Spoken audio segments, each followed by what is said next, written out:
দাঁড়াও রাকেশ দা,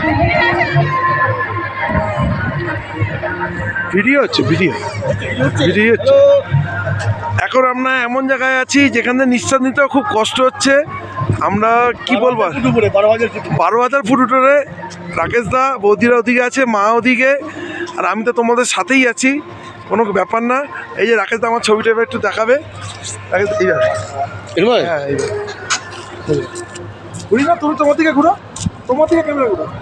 হ্যাঁ hi bro, এই যে কি দৃশ্য না দেখলে তোমরা বুঝতে পারবে না যে আমরা কত হাজার ফুটের উপরে আছি। চতুর্দিকে বড় বড় বড় জল, আর কিচ্ছু নেই। আমার দাদা আমার ভিডিও করছে, খুব হ্যাপি, খুব হ্যাপি। এই দেখো আমাদের ইন্ডিয়ান ফ্ল্যাগ, অর্জুনটা তো করছি, সবাইকে তো করছে সবাই। এই যে আমাদের অর্জুন দা,